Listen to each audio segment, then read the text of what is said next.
Hello and welcome to Records Rebuilds. Today we're going to be doing one of the very last steps in the rebuild of our 2015 Z51 Corvette, and that is going to be changing the transmission fluid and filter on our 8L90 8-speed automatic transmission.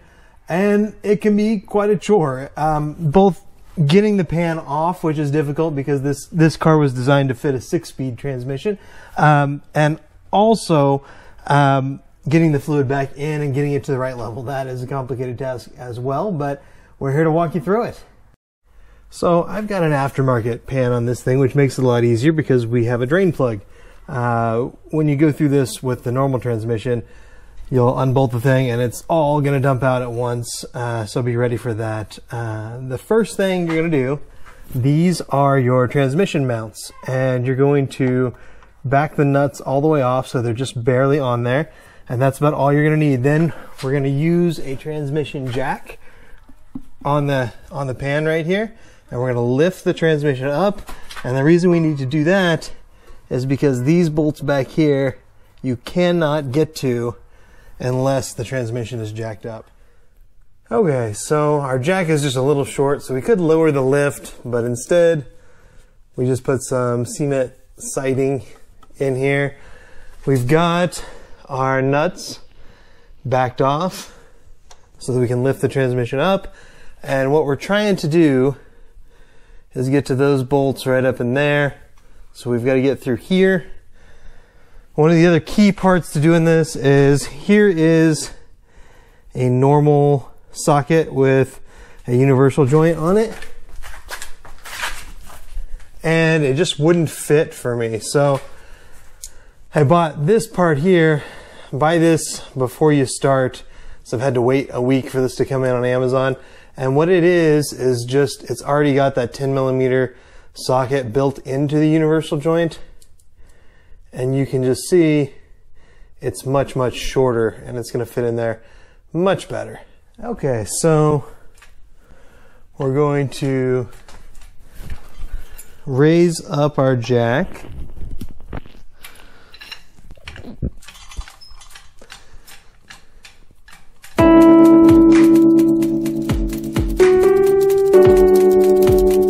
Make sure we're not hitting anything else with the jack, and we're not. And we're just going to raise it up to the point that we're flush with our nuts here. And you can see we got a lot more room there. Okay, so believe it or not, the GoPro did not actually record the video of me using that 10mm low profile swivel socket in order to break these 4 bolts on the back end of the transmission loose, but that really doesn't matter because you can see you just stick it up through that crevice there, and you can use it to break these bolts loose. Now, because I have an aftermarket deep sunk transmission pan, high capacity transmission pan from LG, I could not get these out of here very easily, so you're going to see me struggle with that. But when you do it with the OEM pan, you should be able to break it loose with the socket and then just use your fingers to easily back those bolts out of there. So now I can feel it just with my fingers. And bolt number 1 is out. So it's just close enough that we can use our fingertips like this, while we make sure we don't think about what happens if this transmission jack fails. And bolt number 2. So the one that's really hard to get at is the one that's up on this corner here. So you can get to it from up over the leaf spring like this. You may not have to go up above the leaf spring like this, but that's what I'm ending up having to do.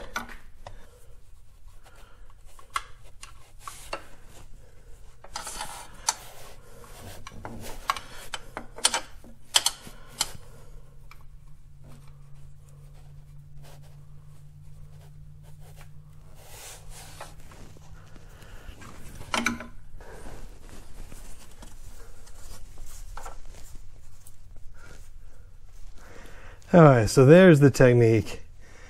You can get one finger up in here and one finger on this side, and that is going to allow you to back that bolt out.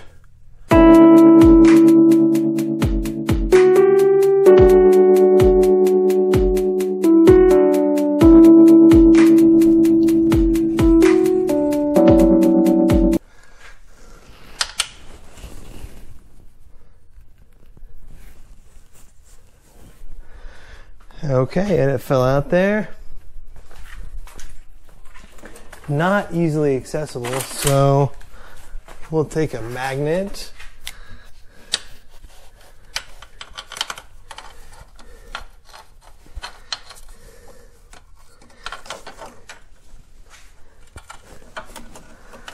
And grab it out of there.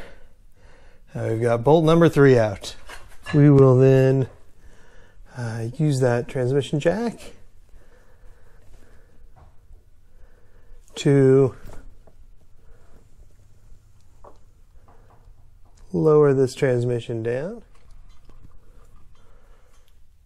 Okay, now we're going to pull the rest of the pan belts so we can get this transmission pan off of here.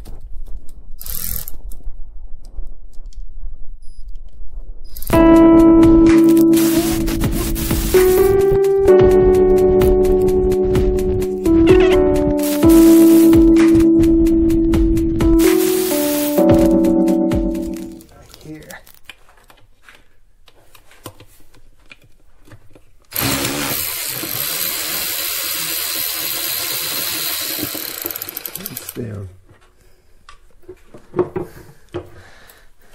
Didn't come out right. No, it does not.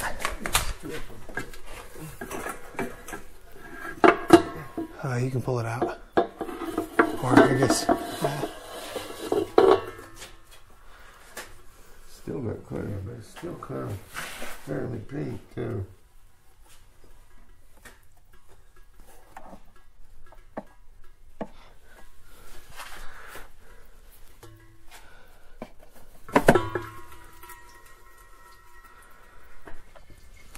Okay, so that was the old transmission filter coming out.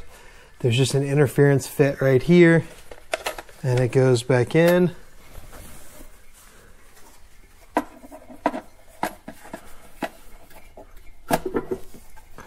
Just like that. On the back end of that filter is a little notch right here, and it needs to line up with that hole right there. But other than that, it's pretty easy to put on. Normally, you want to take your magnets off and clean those, but of course, I'm putting the OEM pan back on, and it already has new magnets, so I won't need to do that. Okay, so here is the actual torque order for the transmission pan bolts. 12, 5, and 15 are at the front of the car, and 14, 11, 6, and 13 are at the back of the car. You may not think this matters that much, and maybe it doesn't, but torquing them down in the right order really can help prevent leaks later. And now here we've got the procedure written out for the entire thing. The thing I want to point out here is you can see at the bottom of the screen there, actually you're supposed to lubricate the filter with some transmission fluid before you shove that rubber seal up in there, and I did forget to mention that. Okay, so all of these bolts on the transmission pan have to be torqued to 89 inch-pounds. It's for jobs like this that the 1/4 inch torque wrench is my favorite tool that I didn't own for a long time, but it's smart to buy one. And I've just showed you the picture that'll show you which bolt to tighten first. So I've got it on the floor here. We'll take a look, and then we'll tighten that one down. So 1, 2, 3. It's this one right here goes first.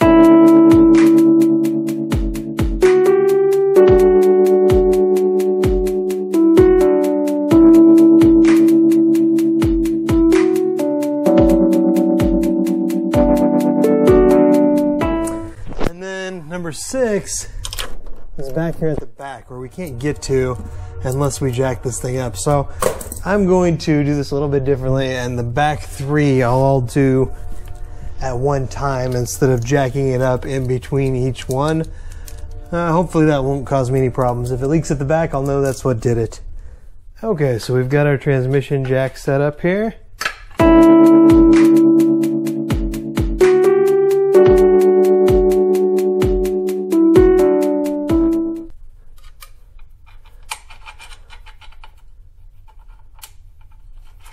So I can't get the bolts up in there.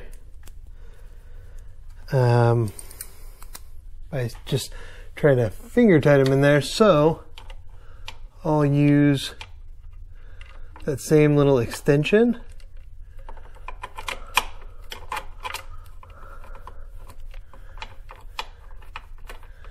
And that'll let me get it right in there just like I want.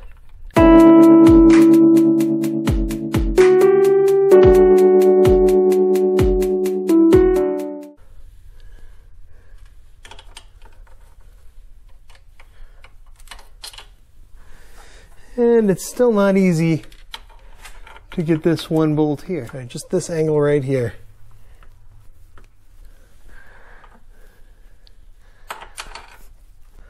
I'm going to start at least with the bolt in the middle. I don't like torquing things through a swivel joint, but there is no other option here. So when I have no other option, I do it.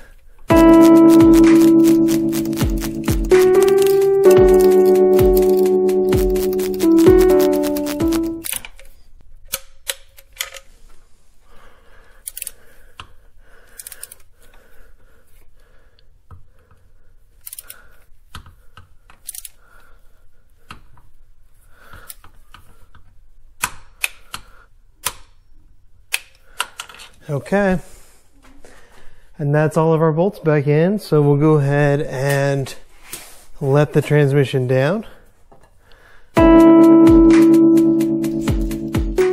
So as it turned out, I had to unbolt the exhaust pipe hanger just in front of the transmission because I could not get my fat hand in between the transmission casing and the exhaust pipe in order to pull the stopper so that I could put transmission fluid in the top of the transmission.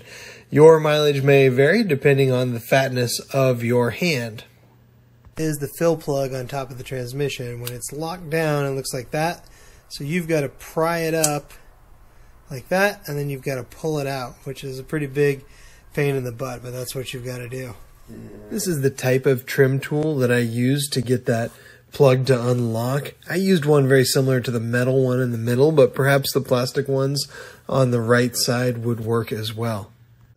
I can't.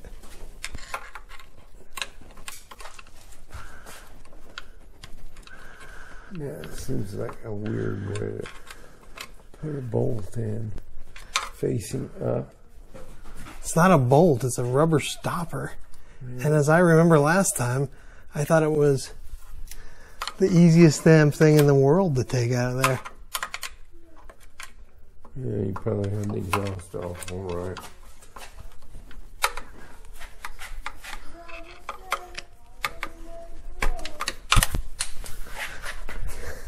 You get it? I did. Okay, so this is the transmission plug. Now, it is not the same as the fill plug on the top passenger side of the transmission. This is on the front driver's side of the transmission, and you don't use it to fill the transmission. This is just a guide to tell us how full the transmission pan is. So we're going to remove this bolt, and then we're just going to leave it open, and we're going to fill the pan until we see transmission fluid start to drain out of this hole, and when it does, we know the pan is full. Okay, so this car has been through several different versions of transmission fluid, but the Global 1 Synthetic LV ATF HP is the one you want. And you're just going to stick this hose from this pump up in there and then start pumping in the transmission fluid. Hold that, yeah. Bring it back here. Ouch. There we go. Hold on.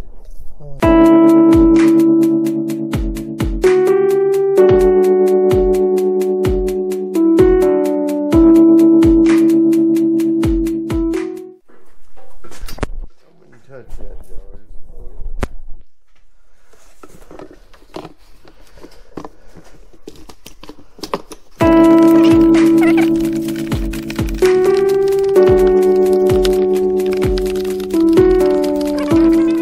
After adding 4 quarts to our empty transmission here, we finally start to see some transmission fluid leaking out the drain hole that we talked about earlier. Now that's with the car turned off.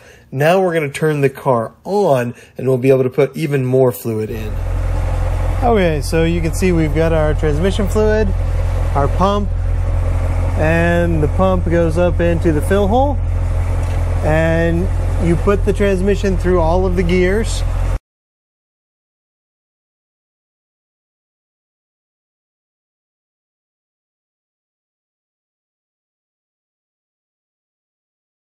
And you just pump fluid in until it starts to come out this hole right over here. This one took 4 quarts when it was turned off, and then once we turned it on, it needed 4 more quarts. So you can see the last thing we need to do is get it up to temperature. And you can see right here, for just the standard car, 95 to 113 degrees Fahrenheit. When your transmission temp hits that temperature, then you're good. It has to be checked in that range though. But for the LT1 Camaro and the CTSV, if it's being used on track, you have to do that at 131 to 149 degrees Fahrenheit. So a little bit different procedure there. And I think the Corvette does that as well. I think they changed that in 2019, but I have yet to verify that. If you find out, let me know. And now that we're done, we need to tighten everything back up. So these nuts on our transmission mounts here, those are 32 foot-pounds. And these bolts on the exhaust hanger are 16 foot-pounds. And our transmission drain plug is 80 inch-pounds. And after you do that, you are done. So congratulations, and thanks for watching this, guys. If you like the content, be sure to subscribe because we've got a lot of C7 videos. And until next time, thank you very much.